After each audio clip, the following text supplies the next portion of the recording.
I'm really excited to talk with Christy and Kevin today. Both of them work really hard to put on just some different futurities throughout the year, and I think we're going to learn a lot. I think so, too. They're both very knowledgeable about what they do, and also since they've had Longhorns for so many years. All right, let's get to it.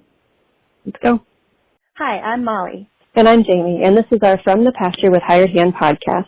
As the owners of Hired Hand website software, we've been developing websites and creating internet marketing strategies for livestock breeders for the past 10 years.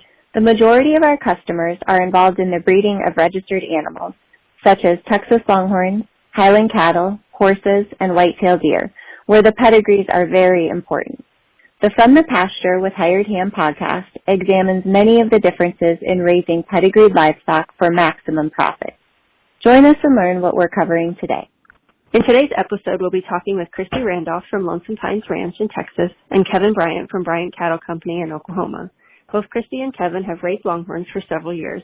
Hi, Christy and Kevin. Thanks for joining us today. Good morning. Good morning. Would you each mind taking a second to talk about the futurities that you're involved in? Who do you want to go first? Go ahead, Christy. Ladies first.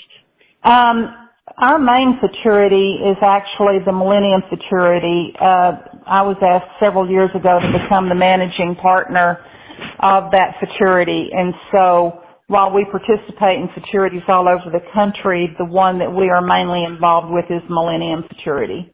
And Kevin? Several others and I started what was called the Elite Futurity.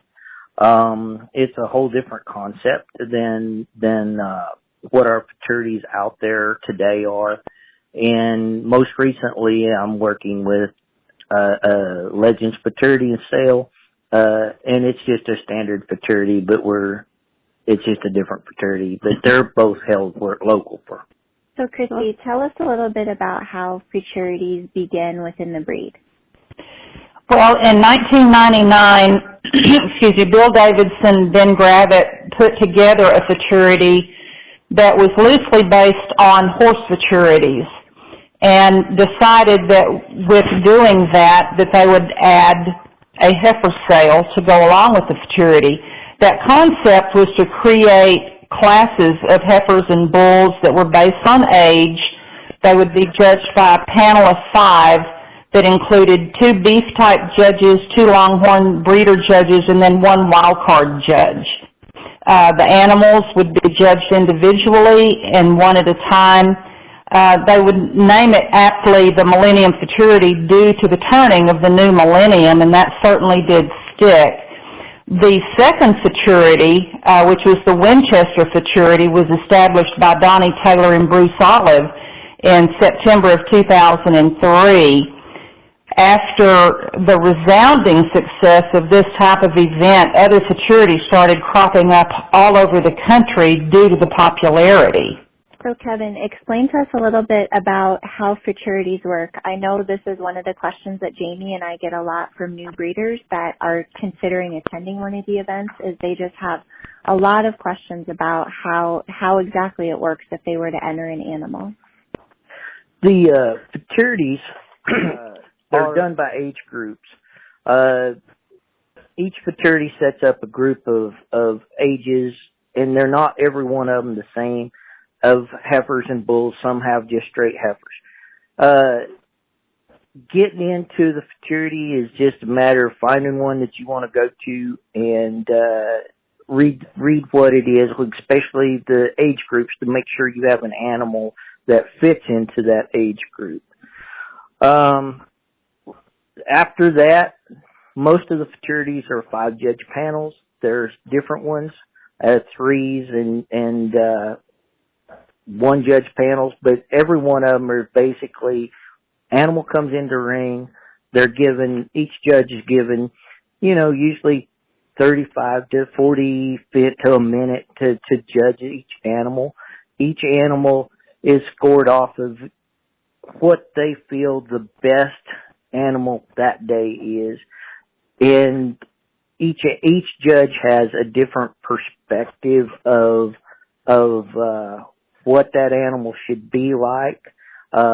Some like horn, some like body conformation, some like just pretty, and that's what's really neat about the 5-judge system, that it actually will kick out a high and a low, and the other 3 are scored together. Tiebreakers are usually decided by it's drawn before the class, that this person breaks all ties, and he may be thrown out of the high and low. He or her may be thrown out of the high and low, but that's how they break ties. High points. Sometimes they're given high points for awards, and sometimes they do grand and reserve grand awards. So I know when I've judged futurities before, we often get told, and maybe this depends on what type of futurity it is, but we often get told not to judge the animals against themselves, just to judge every animal on its own merit. Is that pretty true for most of the futurities? I think so. I think so. There's most of them, and the other thing is when I've been around the judges, what they look for and before and after. A lot of times, a judge wants to know, give me a score range and let me judge each animal, because we're paying them to judge that, not telling them, hey, you judge an animal from this score to this score for that. And so, I mean, it just kind of depends on each futurity. But yes, you are exactly right. So that's a little different from maybe folks who are used to the show ring, because in the show ring, the judges judge every animal against each other for the class that they're in. So maybe that's, if a new breeder has participated in shows before and are thinking of switching over to futurities or doing both, that's just something for them to keep in mind, is that it is a little bit different of a judging system. And that is correct. Christy, can you explain some more of the rules that are around futurities? Sure. As Kevin said, and I would reiterate basically what he explained very well, each futurity can establish its own rules, but basically they're fairly simple. The animals, again, are divided into classes based on date of birth. They're judged one at a time and individually.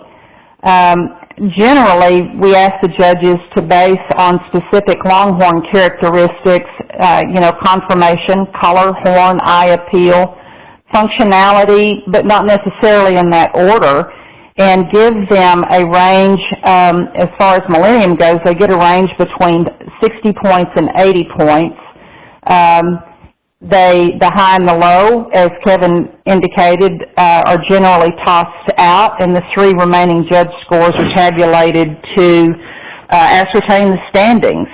The judges are not allowed, or is recommended that they are not allowed to see or view any of the futurity animals prior to being judged, and they're generally not allowed to sit and confer with one another as the judging is going on. So their score is their score. Again, I think Kevin described it very aptly in that most futurities follow very similar guidelines as far as rules and regulations go.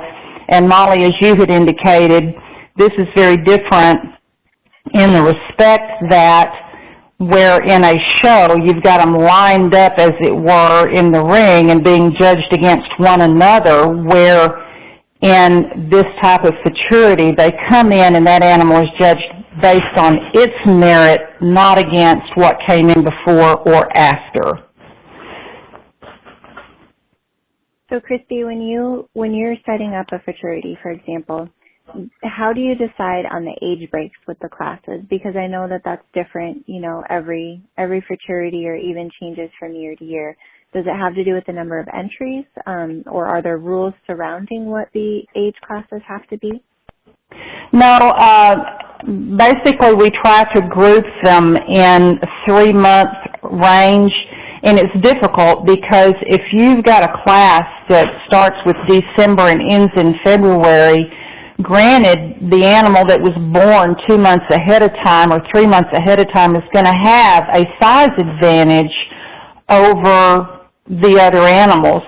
To combat that with having 3-month classes basically, which was established way back in '99 when Bill and Ben put together the first one, and we have followed that through to this day.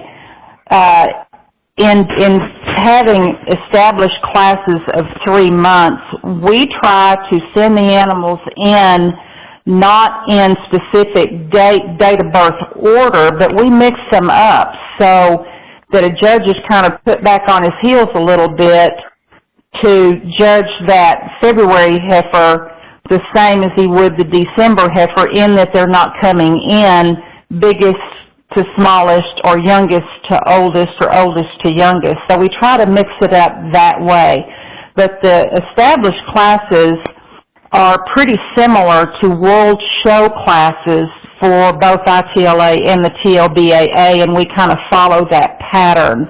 If it looks like it needs adjusting, then we'll go back to our partners and talk about adjusting the class breaks. But generally, it's about a 3-month break. And then also in terms of the rules, and Christy and Kevin, you should probably each answer this because I believe they're different, but do the participants have to be a member of any special registry or organization or, anything like that to be able to participate? We ask that the animal be registered. That's it. I don't care if they're TLBAA, ITLA, TLCA, CTTLA, as long as they hold a registration certificate, then they are eligible to participate. And yes, I agree with Christy. We do the same way. Everyone that I've ever seen asks for the same thing. And I'll explain the elite in a little bit, but it was a little different designed, but it was specific. But everything else that's the way I look at it. It's got to be a registered animal. I know earlier you mentioned that your two futurities are different from each other. Can you explain the different styles of futurities? Yes. I'm going to follow with Christy's comment about the millennium. That's one style of futurity of where she mixes they have set the rules back a long time ago about how they bring cattle in. Other futurities bring them in from oldest to youngest, and youngest to oldest. That's a style of futurity. The elite futurity that we designed it a whole lot different. We designed it where we asked people to put bulls in as nominated bulls, to where you had families, and you could follow the families. What we did at the elite futurity is not only did we bring each animal in and let them look at them, we also did a comparison of that animal after, that you could go back and say, today I like this animal better than that animal. And we also included in our scoring that, the tip-to-tip measurements, their weights. On bulls, we did scrotal scores. We also went in and had ultrasound done on the ribeye, back fat, and the marbling, so that we could actually get an idea of how that animal would follow through on the rail without processing that animal. Then we also included the DNA aspect to it to get a real pheno, geno, and measurement of that animal, and that's how we scored that animal. There's a lot more depth and process. What I found with the elite futurity is a lot of our judges are very, very close in what they see. It started a lot of rage on, well, what is a good hip height for a female or a bull? What is a good weight for a bull or a female? It started making people think about what this is, and I don't know what's right or wrong about it. All I know is it made a lot of people really think about what is the difference of these animals and why. Another differences that you see in Futurities is, the Millennium is a great one. I've done very well there. They do high points. So when, they give away a high point award, it's to the highest scored female and the highest scored male. Then you go to other futurities such as the Southeastern or the Horn Showcase, where they give a grand and reserve grand. And what those animals are done, it's just like the halter shows, is they bring the first out of each class back and judge those first place animals against one another to give a grand and reserve. That's another difference or style in our futurities. Judging futurities, there's futurities out there that's got 3 panel judges. There's panels that's got 5 judges. They've got where they throw the high and low out. They leave the high and low in. And and then there's another futurity that has their own set of scales, and it's really a good concept too. Is they give each judge a scorecard of 1 to 5 or 1 to 10, and they've got 5 things in there talking about color, horn, conformation, condition.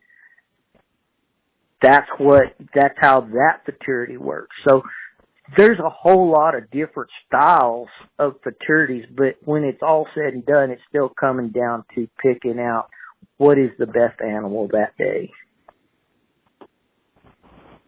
That's definitely a lot to think about when you're determining maybe which animals to put in which futurities. Can you also tell us? Go ahead, Christy. I'm sorry. The Millennium Futurity is the only futurity where each animal entered has to be eligible under the rules that were established by Bill Davidson and Ben Gravitt. And that basically means that in order to be able to sell a heifer in the preceding heifer sale, you have to be a partner of the Millennium Futurity. It's a specific kind of buy-in, as it were. But once you become a partner, every animal in your herd becomes a Millennium Futurity, along with their progeny, which is important as a marketing tool.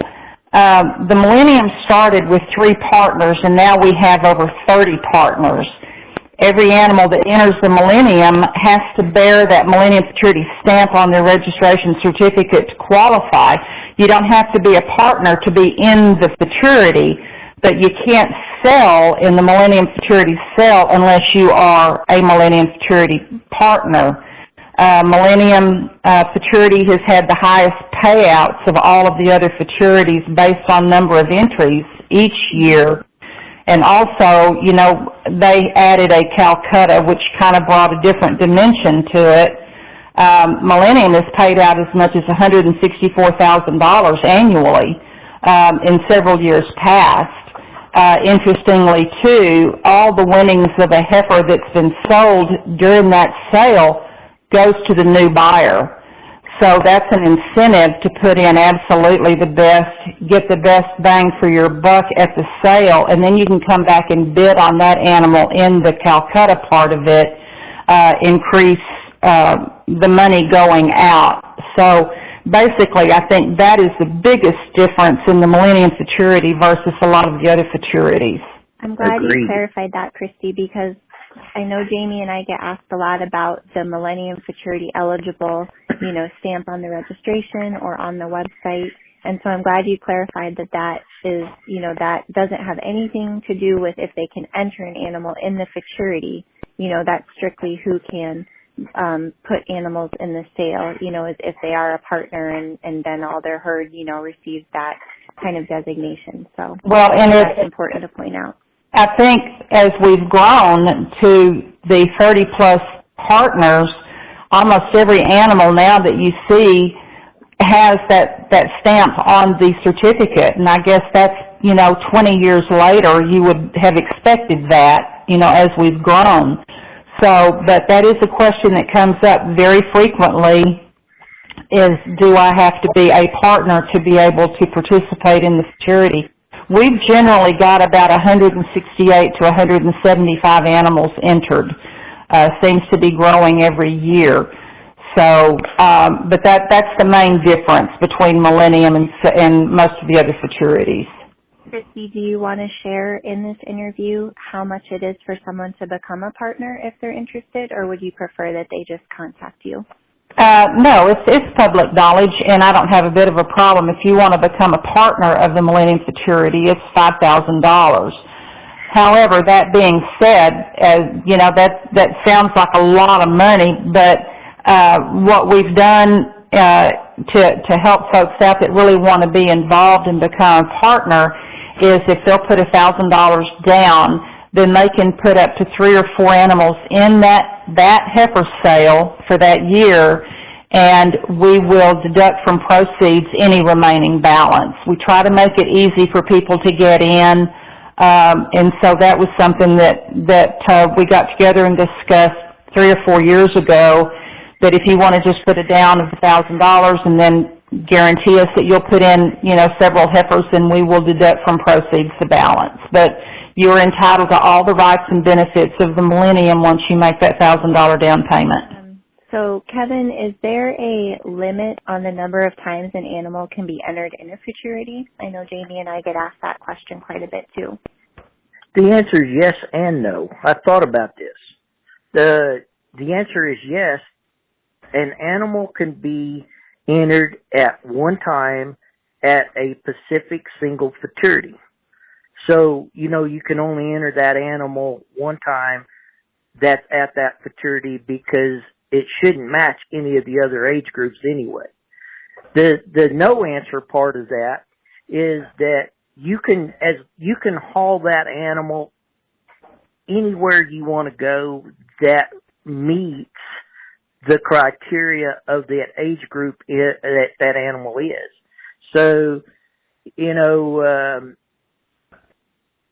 you can haul an animal anywhere in the United States that is a July heifer if they're having a July to September class, or however they split it. As Christy had mentioned, you know, they've got three months. There's also other fraternities that have 2 months age groups. So that's the yes. The no part about it is that you can go to any fraternity, and as long in several years, the Millennium gives you one of the longest ages, an animal that can go back to the Millennium and show, where other shows you only get one shot of that animal being qualified. So it's just, again, look at your age groups, your rules, to see if that animal that you want to show qualifies for that fraternity. So if somebody's ready to take the step and start entering their animals into futurities, what are some of the characteristics they should look for in their cattle? If you're going to enter an animal in a futurity, my recommendation is that you first look for curb appeal. Then start looking for the positive versus the negatives. You want to look at structure. Is the animal sound? Do they have good feet and legs? Do they offer plenty of balance and volume? Are they colorful? Do they have good eye-catching color? And that's not to say that a solid color calf can't enter and do well, but if you send something in there that just kind of sparkles and shines, it's going to catch an eye quicker than a solid color. I mean, that's just the truth.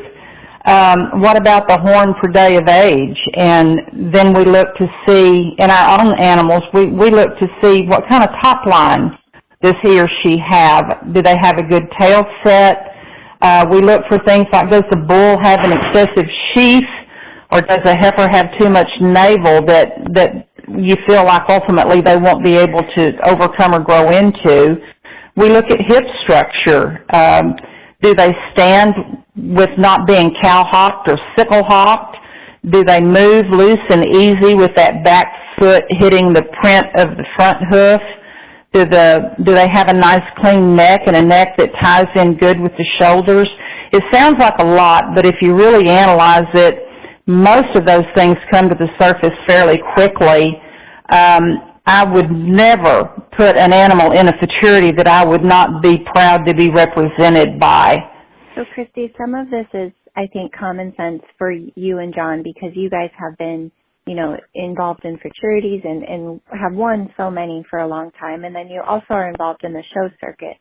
So can you share with us maybe a little bit about how you and John figured all this out, if there are other breeders you went to learn, if there's resources online, maybe for those people that, when they hear you say top line or, things like that, that they really don't know where to start with understanding that? I think experience is the biggest factor in all of it. Watching and observing and going to different shows, etc., and listening to judges out in a show ring, whether they be a traditional type Longhorn judge or a stock show type judge. Generally speaking, they're going to be looking at the anatomy of that animal.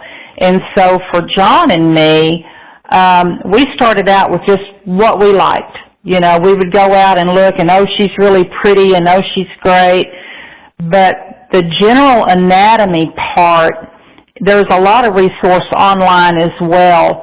But in listening to experienced breeders and just sitting and visiting in the stands during a show or doing a futurity and having questions come up, and we try to share as much of that as we can, because there are a lot of new breeders that bring out the best animal that they own, and then they finish middle or to the lower part of the pack, and they're asking the question, what's wrong with her? And you have to be willing to go out on a limb, and I'm not going to say make enemies or offend someone, but be very straightforward and say, this is what I see about that animal, and this is experience and practice over time. And as Kevin was indicating earlier, when he was talking about the elite futurity, that was one of the best futurities to learn exactly that.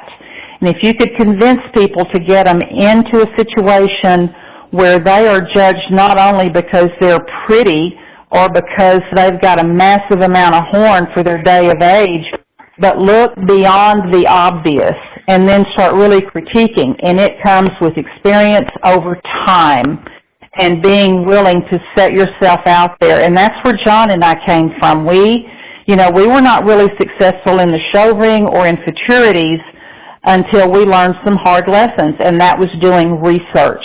And that was over a period of time beginning to put together the genes and genetics that would work to build what we were looking for as far as functionality and the top lines and all of that kind of thing. And I think once you've begun to get out there and be willing to ask those questions and take what people are offering to you and not be offended by it, then I think that you can move toward perfecting what you want and what you appreciate in your cattle. Now, I don't know if that exactly answered your question, but that's kind of where John and I came from.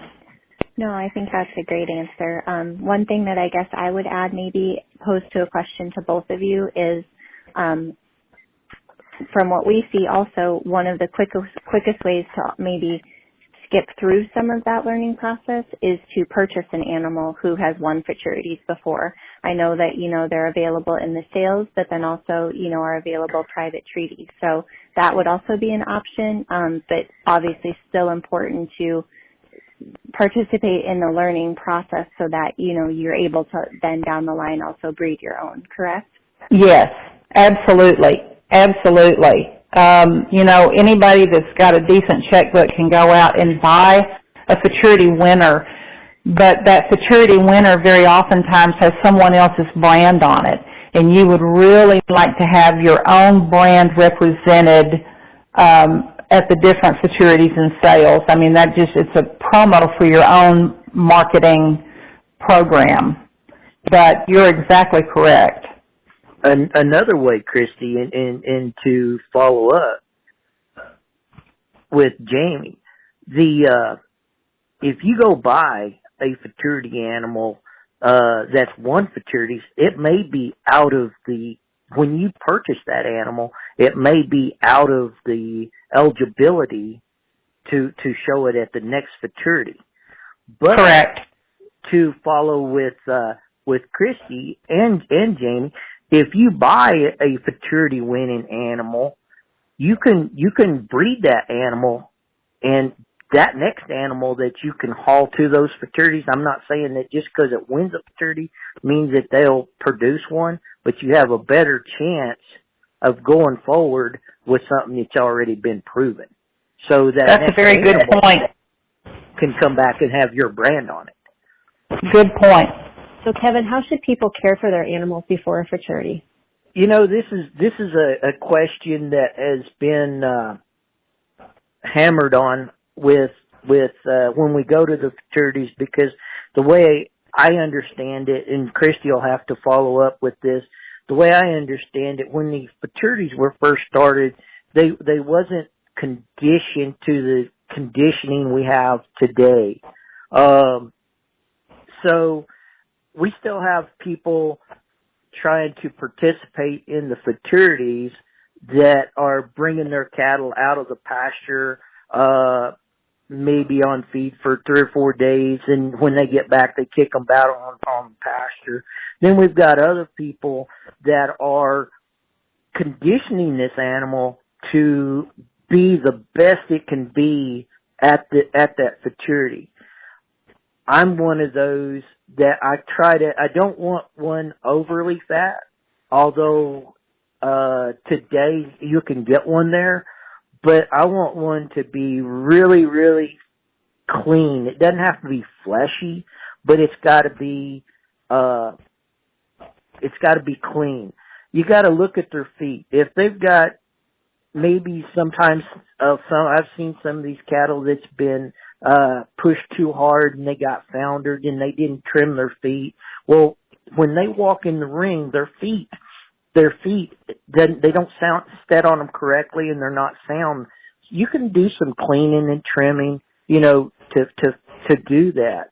One of the things that I see is be very critical with the animal that you take. If it's got a genetic, or not a genetic, but a pheno flaw, such as bow legs or sickle hawk, or, I look at that and I follow up and I say, I won't put it in my program, so it's hard for me to put it out there for somebody else to judge me against, because I'm looking at it. Some people don't care, but these are the things that I see.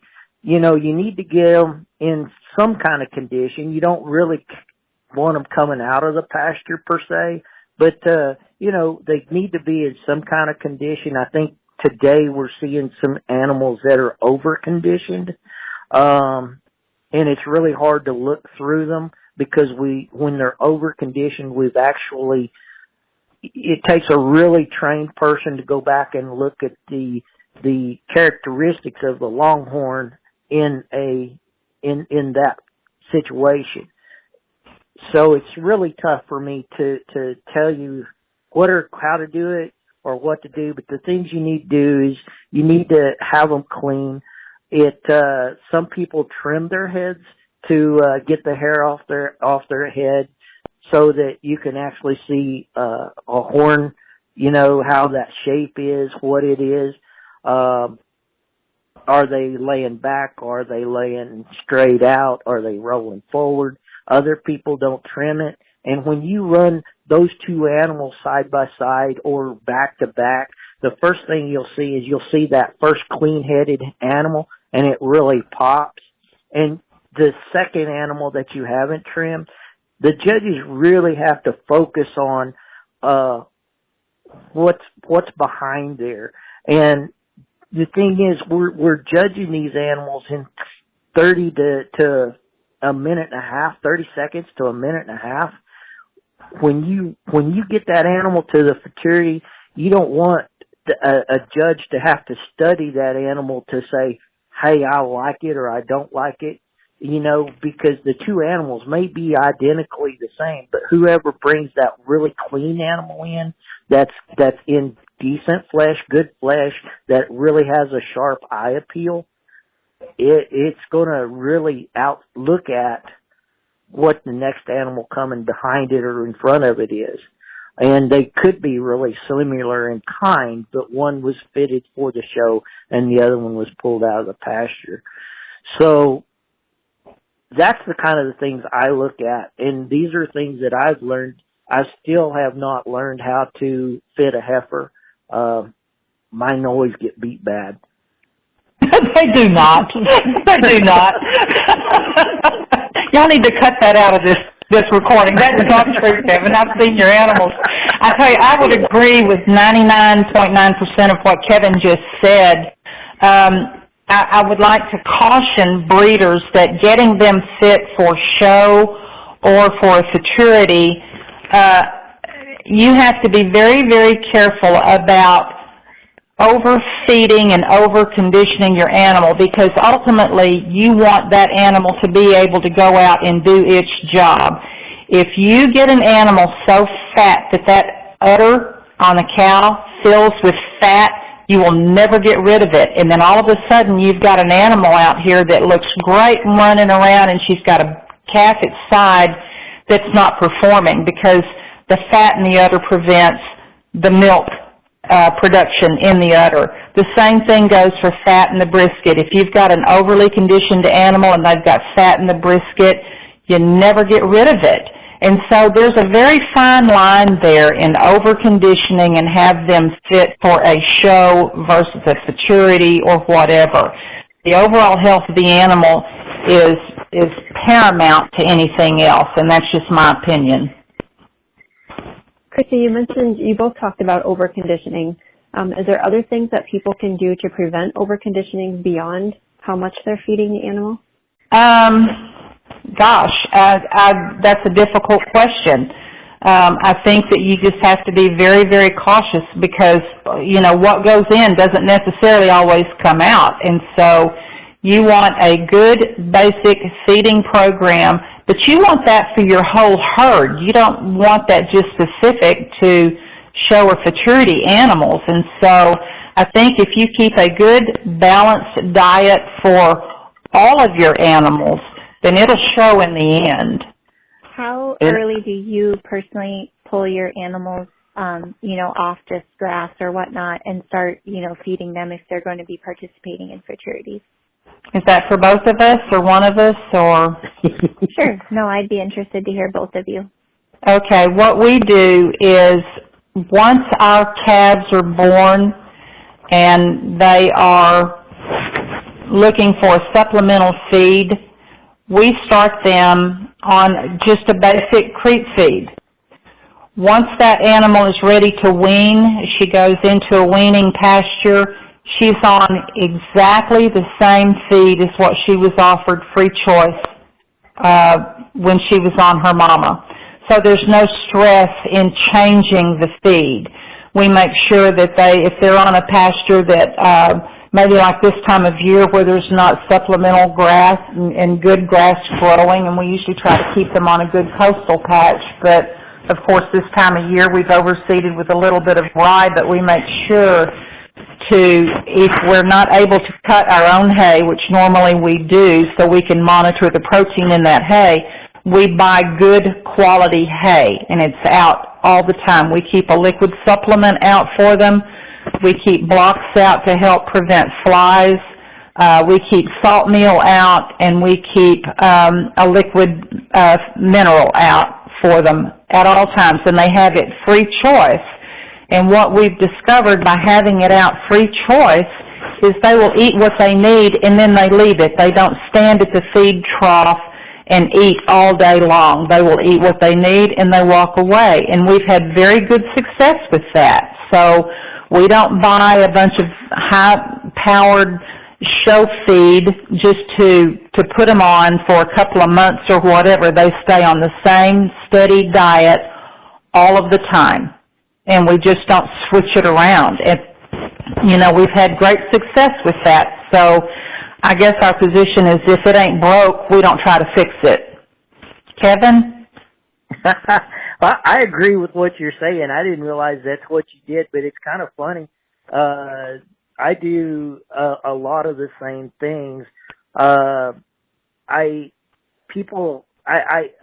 manage a co-op or feed store, And people ask me what's the best feed to put out there. And if you feed a liquid supplement feed, do you feed other feeds with it? And I liked your answer because I do the same thing. I have a liquid feed out there that the cows and calves can go lick on it and get it. I like that because I see calves hitting that liquid feed. They're getting protein along with their milk before they ever figure out that they have to eat, because they always are licking that tank. Another thing is I do the same thing. When I wean my calves, I don't creep my calves on the cows. But when I wean, they go to a creep feeder that they can eat what they want, but at the same time, they get the same choices. They get the mineral choice, they get hay choice, they get liquid feed. There's different feeds out there, because it's kind of like us. You may like chocolate ice cream and I like vanilla. Well, the calves are the same way. They may prefer a dry feed or a mixed ration or a creep feed over the liquid feed, and vice versa. So, there's so many deals out there. Now, on my deals, I think Christy will vouch, I have my bulls usually in really, really good condition, because I look at it when I feed my bulls better than my heifers. And the reason I do that is because when you kick a bull out and he's working, he's going to lose weight. It makes no difference. So I look at conditioning a bull for the futurities as I'm conditioning that animal to where he can go out and breed and lose weight and not fall completely apart. Exactly. So I feed my bulls different than I do my heifers, and I think you really got to look at that.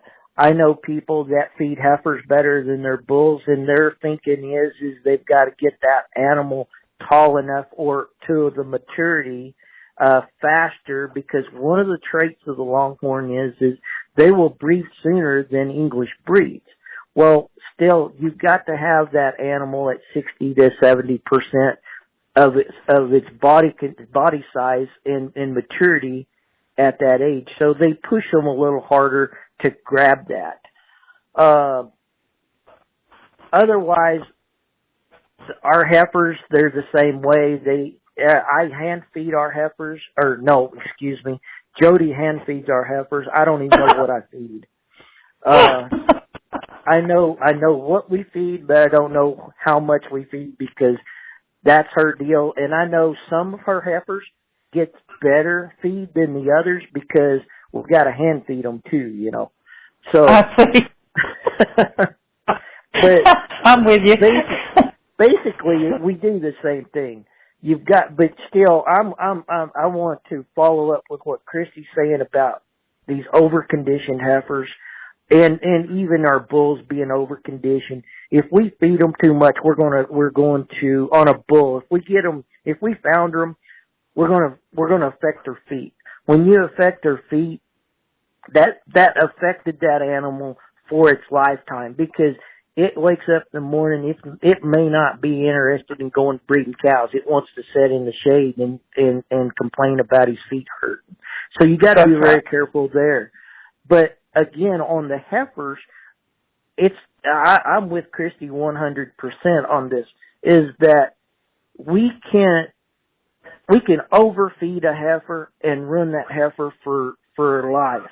Or we can do a moderate job and have that heifer, and that animal will stay in our programs 15 to 20 years. So, what we do at that futurity age is going to affect that animal the rest of its life. It doesn't matter if it's in a futurity or not. Exactly.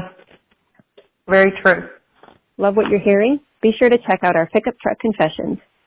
It's a video series where we hop in the truck or rental car and interview a variety of breeders about what drives their passion for their livestock, how they got started in the breed of their choice, marketing tips, and more. And now, back to the podcast. So, Christy, what vaccinations are required if an animal is just entering the futurity versus if they're also in your sale? Well, as far as vaccinations go, it's generally going to depend on the state you're in. Generally speaking, if an animal is entered in a futurity only, the rules are a bit simpler in that you want just a general health certificate of good health. However, if someone comes along during that futurity and says, I really like that heifer, will you sell her to me? You need to be sure that all your vaccinations are current and you've got a health certificate with the standard testing, the TB, brucellosis, etc. It's kind of recommended in that case that you also, based on that animal's age, that you have them tested for yonis. I think folks need to understand that a state vet anywhere can show up at an event and ask to see the health papers on any animal. And so I guess I would say better safe than sorry. If you're going to be traveling out of state, you need to visit with your futurity coordinator and ask them, is a general health certificate okay if it's just a futurity animal and not a sale animal? A state vet has within their powers to quarantine any animal till the testing is done that satisfies their state requirements. And so you want to be really careful, but where all of that being said, if you have Texas origin cattle and you're attending a futurity in Texas, a general health certificate is all that's needed. So the rules are pretty simple, futurity versus sale, and most of us have participated in sales and know what those requirements are. But in a futurity, I would just strongly recommend that you call. If you're going to take them out of state for a futurity, you need to call and find out what the rules are for cattle that are traveling out of your jurisdiction into someone else's. Better safe than sorry. Christy, who would they call to find that information out? Normally I would call the coordinator of the futurity and ask about their health requirements. And if they are uncertain, then they need to contact the vet that's maybe local to them and have that vet research it to determine what the requirements are. Most vets are very familiar and they already know what the requirements are for out-of-state cattle coming in. But, you need to be very specific. This is an animal that's going to come in from Oklahoma and we're going to Virginia, and then she will leave Virginia and she's going to come back home. And they may even ask you what states are they going to be crossing through. Normally it's a very simple thing, and most of your futurity coordinators have been involved or have someone to call so that they can give you accurate information so that you're not in any type of peril, hauling these cattle all over the place. And they're coming in from everywhere. As far as coming in from the other states, Oklahoma and Texas work very well together. So we don't usually have any issues there. But there are other states that say, wait a minute, if you're not a brucellosis-free state that you're coming from, then I want that animal tested. So it's important that if you're uncertain and if it's not been made clear in your futurity rules about health papers, that you make that call to the coordinator of that futurity to get the answer that you need. And I'd like to add one thing to Christy's comment, because we run into it last year at a futurity. Today's rules change every day on what diseases are out there. And that stomach sticulitis that we went around last year,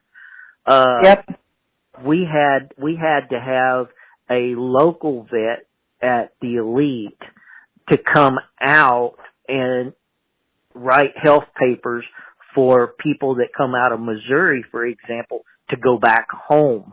So I think that one of those things we need to be thinking about is not only what is it to take an animal to a futurity, but ask your local vet what it's going to take to get that animal back into the state.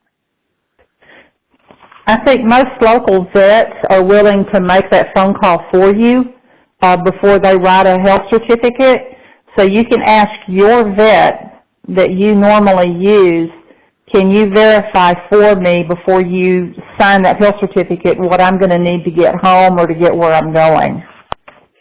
And I think that's really important because that happened to us where we had to get cattle back to Missouri. We had to get a local vet in Oklahoma to sign off that them cattle wasn't showing any flu signs, any signs that they were taking anything home. And that just happened this last year.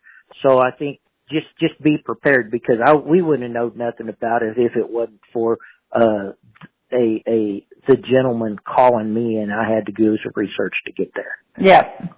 So Kevin, we talked a lot about what breeders can do to prepare their animals before they bring them to the futurity. Walk us through a little bit of what they should expect to have to do for their animals once they get to the facility. The animal is still their animal. Of course, there's usually going to be a ground crew there to unload that animal and put it in a specific pen to take care of getting it from that pen to the show ring and back into their pens. But it's still ultimately the owner's responsibility to make sure there is, if they feed hay, feed, water, all of those things, that go with it, just like it is at home. What the Futurities are going to do, they're going to do the best job that they can do to not get an animal hurt, not get a person hurt, getting that animal from point A to point B safely, get it in the ring, get it out, get it back put up.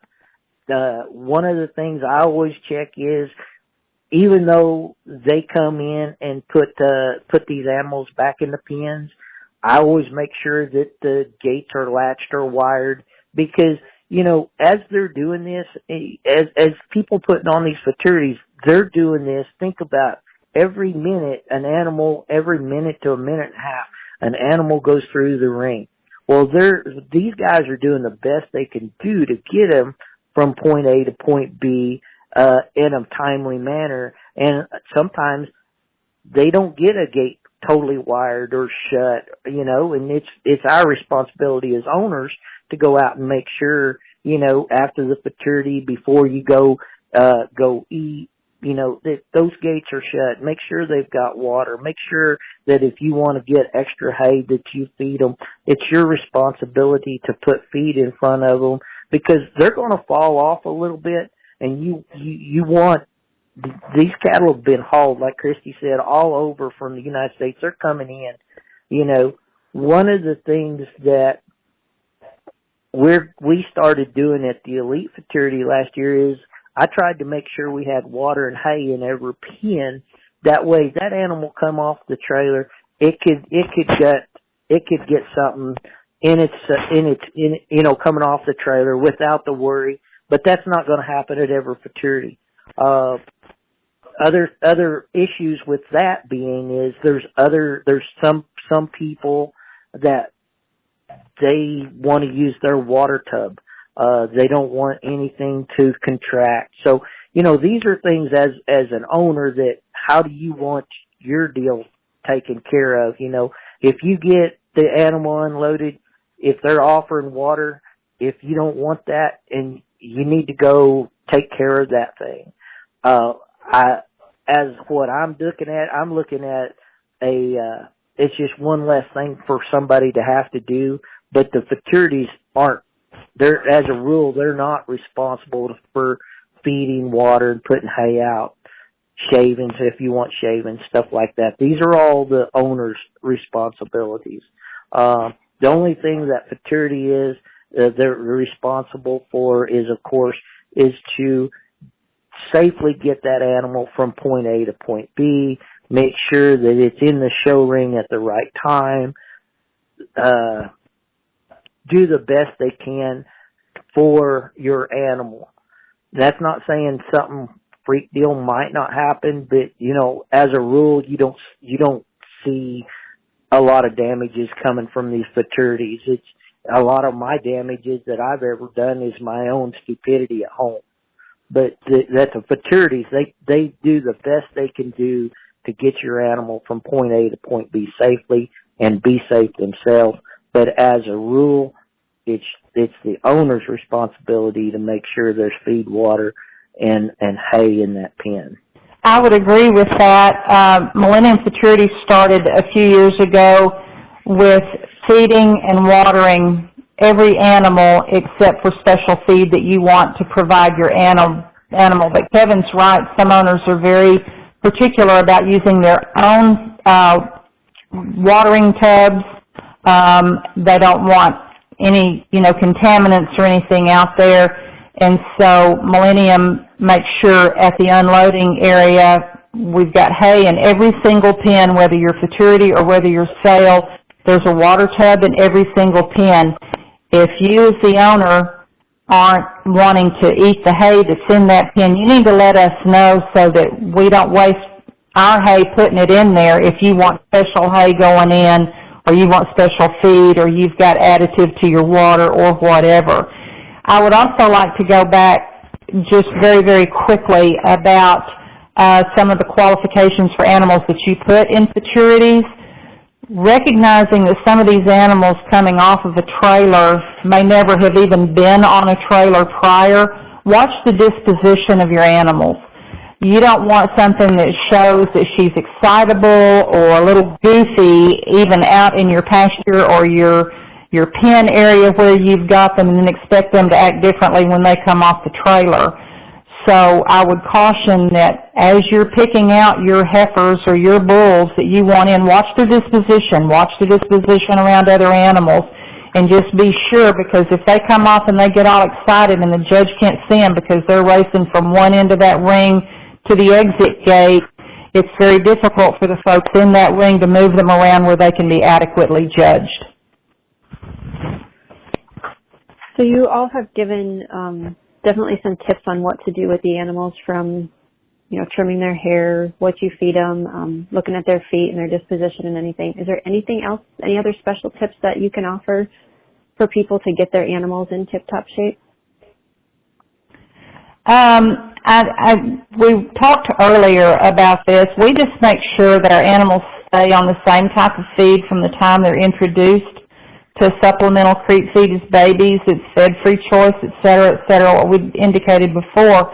But we also try to manage nuisance pests like flies, et cetera, and make sure they're kept under control so that the animal's not consistently standing and stomping to keep flies.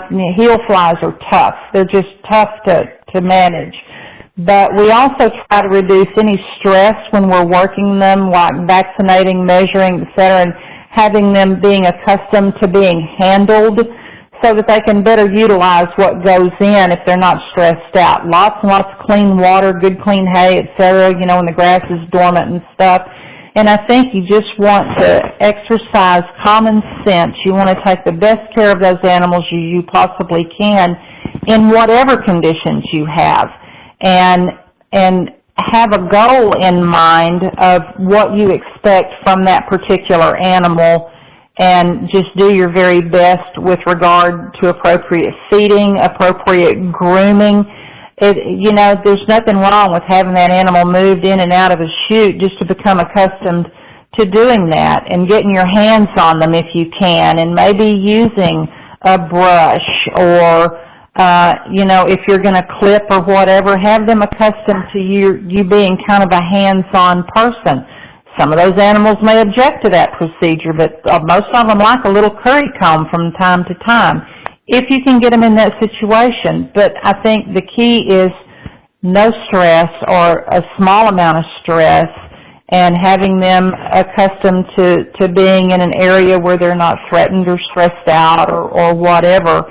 And I think just watch your dispositions, watch your feed, make sure that your water is clean and it's always available. And, the animal will do what the animal's going to do. They're geared to perform, and I think that they will do that for you. Kevin, I know you wanted to talk a little bit about what it takes to put on a Futurity. So do you want to fill people in with that? Yeah, these Futurities, I don't know if people realize how much it takes. I mean, finding judges for futurities is harder than a person really thinks, because if you offer awards like the Millennium and where we're coming with the some of these other futurities, they would rather participate in that futurity than to judge it, you know. So there's a lot of things that goes on trying to find the facilities. Facilities anymore have really gotten to where they're too expensive to find a really good facility. If you do a cell barn futurity at a cell barn, well, they've got restrictions and limits where they have to be in by this date and out by this time because they're running their next sale through there. So, you know, as putting on futurities, it's really, really tough, and it's finding quality judges. It's not that there's not quality judges out there. The problem is are they willing to judge, you know, or are they wanting to participate?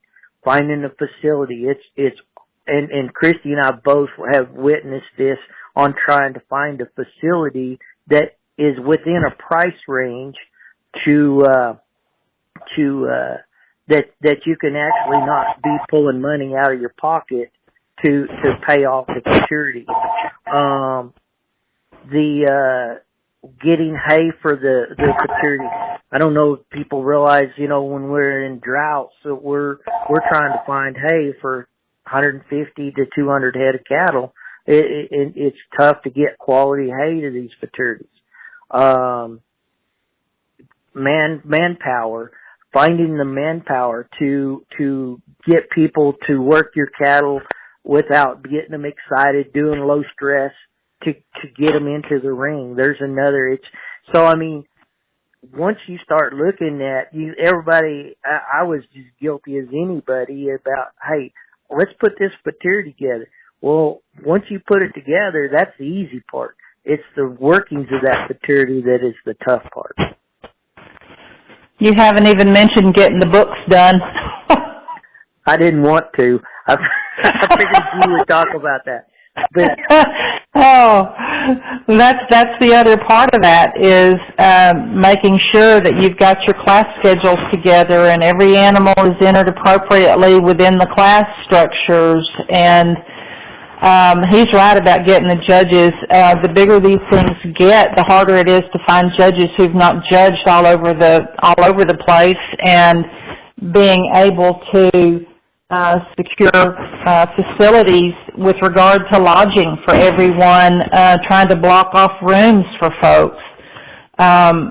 So there's a lot to it besides managing the animals once they get there. It's the preliminary, and then it's the follow-up, where folks come and participate in the futurity. They may have to be there Thursday, Friday, and Saturday, but the coordinators of those events have started months and months and months ahead, and it may be a couple of months after the event that they're still cleaning up all the bookwork and making sure that, you know, to get everything balanced out and to see where they were with regards to the financial end of things. And so there's a whole lot to it. It's not just let's run in and show a few cattle and go home. One of the things I just thought about too, and this, I'm guilty of this, putting on a futurity, and I think it would help our industry if those animals that are winning are actually promoted by the futurity. But I'm guilty of it because I know, and I'm so wore out by the end of the futurity that doing anything else except when it's over is I'm done, you know. And I think as a group, I think if we could I think it would help new breeders and to get more people involved if they got recognition of what they did at these futurities. And I don't know exactly how to do that promotively. Most futurities will put it up online that, hey, this is what this is what we won, this is who won it. They put it in the trails. Molly and Jamie, you guys have done some, sending out details of sales. It's one of those deals that maybe the Futurities could work in a deal.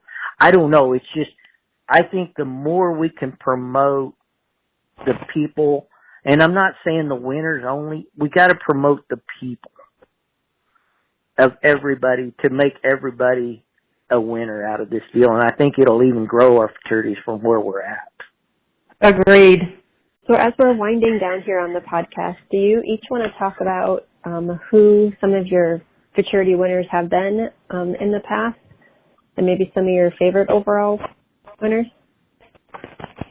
I guess I'd have to say that some of our winners and our favorites would include a heifer that we showed not too many years after we started. Her name was LP Sarah, and she was a baby 8-month-old heifer that absolutely won it all at the Hudson Valentine sale in Kentucky, several years ago.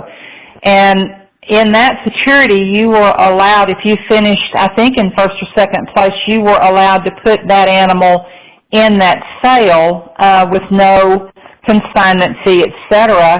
And so we decided, after John and I argued about it for about 15 minutes, to go ahead and put her in the sale. And she did extremely well. She did better than we ever would have thought she would.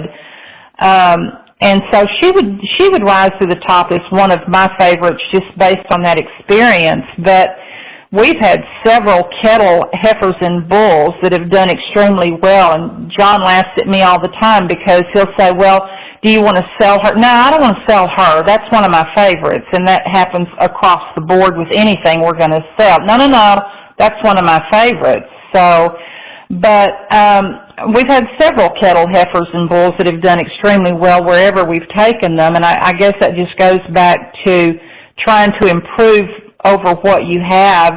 Kettle's Chocolate Chip, we've got Kettle's Chihuahua, just to name a couple. But we have found that we've had really good success with a number of our Pearl Snap heifers as well. We're partners with Pearl Snap BCB with the Bolins, and he has just given us some knockdown drag-out calves by crossing that with the Black Kettle. We've got Minnie Pearl and Snap Crackle Pop. We've got Miss Dolly Not Parton, Chocolate Pearls. And so I think, go back to what I said earlier, if it ain't broke, you don't fix it. And so we'll probably continue that cross for a little while until we figure we want to do something different. But those are just a few of the winners we've had, and we are so grateful and feel very, very blessed. And we'll continue to, push them out there and see what they do. If they do well, that's great. And if they don't, then, they're still viable stock to us or somebody else. And we'll just keep doing what we're doing. Kevin, how about you? I'd like to congratulate John and Christy because it's hard to go compete with them. They beat a lot of people and they do a great job. We've been showing animals since probably about 2015, so we haven't been showing a lot of animals. But when I take an animal, I'm very proud of it. Grand Exit's done us very, very well. His calves has come on. He's very colorful, and his calves has done us very well. White Dragon is the sire that I originally started out with, and that bull put Grand Exit on the ground. He put Viper Dragon on the ground, and he put my new bull Ragnar on the ground. But those three bulls are really coming on, are done really well. Viper, he's one of those bulls to answer a question that you asked way earlier about how many times can you enter a Futurity. That bull is the only bull, and there could be more, don't get me wrong, but as what I've seen, he won the Winchester of the North back-to-back. He won Kentucky, Southeastern Winchester Futurity back-to-back. he won several others just like that, and he done a great job for me. Now he's in somebody else's herd, and they're really coming along very well as well. But White Dragon, he never showed in a futurity, but he just about all the calves that I have showed has come out of either him or daughters of him, and it's very exciting to see when you raise your own of these animals and they come out and they go win, because these futurities aren't easy. It's one of the toughest things I ever done, and I struggle with trying to choose an animal, what I want to show and where I'm going to take it. It's the hardest part for me is not if I want to go, it's can I get off work to go. Yes. One other thing, just very quickly, I think that if you have a knockdown, drag-out animal and you've got that one pegged and you're going to take that animal and you get it in the barn and you start looking at your competition and you're going, uh-oh, you know, that we have made such improvements across the board. Everybody seems to be breeding better, feeding better. The competition is incredible across the board now, and you never know how you're going to do. Kevin, your stock has really improved over the time you've been in there, and you have brought out some beautiful, beautiful animals. Wait till next year. I'm not sure. I'm going to take that as a warning shot to talk about. Yeah. No, but that is a true statement, Christy. And I think everybody in the breed has, because of the futurities, have stepped up what these cattle look like. One of the things that would be in a future cast or future conference, I think that there's a couple of things we need to do. We need to get together as a group of futurities to figure out how can we go forward. And the next thing is how can we train judges outside of our industry to be adequate judges so that we're not trying to find judges within that will judge cattle for what they are rather than trying to compare them to a beef cow or, you know, go back to the characteristics. I think there's a lot of things that we can do coming forward. We've come a long ways, and it's even just going to get better, in my opinion. I totally agree with that. I'm going to put you both on the spot for a minute, okay? Okay. You talked a little bit about some of your personal, the animals that you own that were your favorites over the year through futurities. Why don't each of you tell us about one moment that you remember for someone else when they saw success in the futurities? I think one of my very favorites would be Angie Wolf had a very young heifer at the Cattle Baron last year, and her heifer, that baby heifer in the baby class, rose to the top. I can't remember the heifer's name. I'm sorry, I wish I could. But it was owned by Angie Wolf, and this heifer rose to the top and took the whole thing, was grand champion or High Point champion, however they named it, at the Cattle Baron last year. And it was so fun to watch them and how excited they were because they thought that they were totally outclassed. And this was a wonderful heifer that they brought in, and she took it all, and that was just a great moment for all of us. That was Wilnita, I think, isn't it? Juanita, yes. Yes. But here's what Christy didn't say. That was the youngest heifer in the class, too. Yes, she was. And I think if I remember right, they decided last minute to come down to the futurity as well, so it wasn't even something that they had planned for months ahead of time. Exactly. But they carried that heifer the rest of the year, didn't they? That's what. Yes, they did. That heifer got lots of miles on her. Yes, she did. Yes, she did. I don't know how to answer that. The one that comes to mind is Viper Dragon, even though I raised him. But one of the things that excited me most about him is when Scott Simmons purchased him. And to me, that was one of those days where the ownership has changed hands.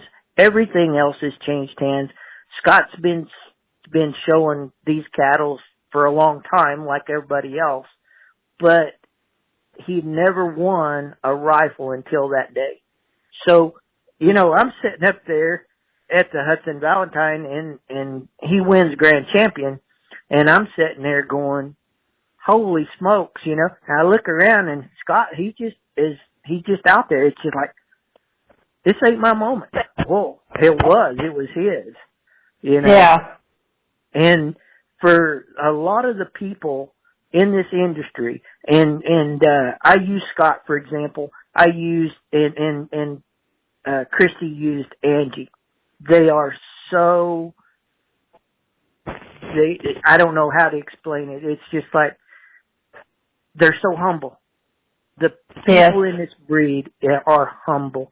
And I don't know if there's a point in time that if there's anybody needed anything, even if they didn't like them, I've seen people step up to the margin and say, hey, how can I help you?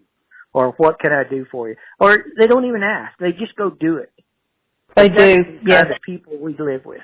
Well, thank you both for joining us today. I think there was a lot of valuable information in there for, you know, anyone who's looking to become involved or advance in their futurity involvements. Why don't we close out the podcast by each of you telling us the date of your futurities and the location, please.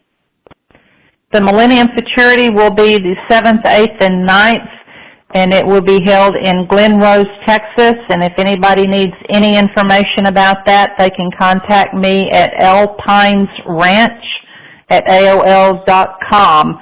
And I'm sure we'll be having a couple of e-blasts go out, Molly.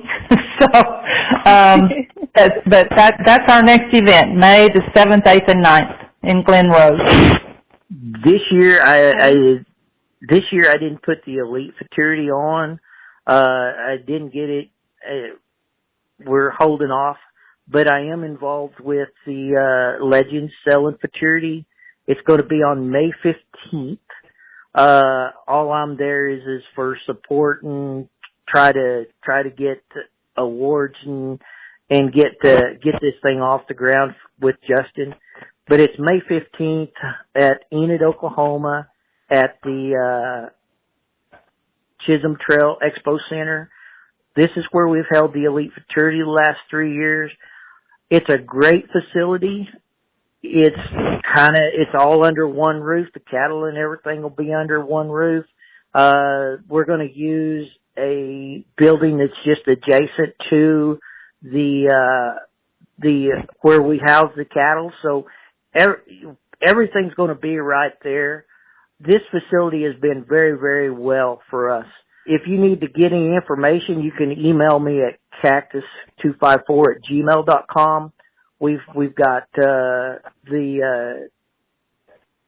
entry forms just got printed, just got made. So we're looking to have several people, but we're following up the Millennium. It's one of those deals that if somebody's from out of state and they're going to be gone and would like to participate, there's two great futurities I think that would be back to back on the way home if you wanted to stop and give your cattle a rest and if you could take the time.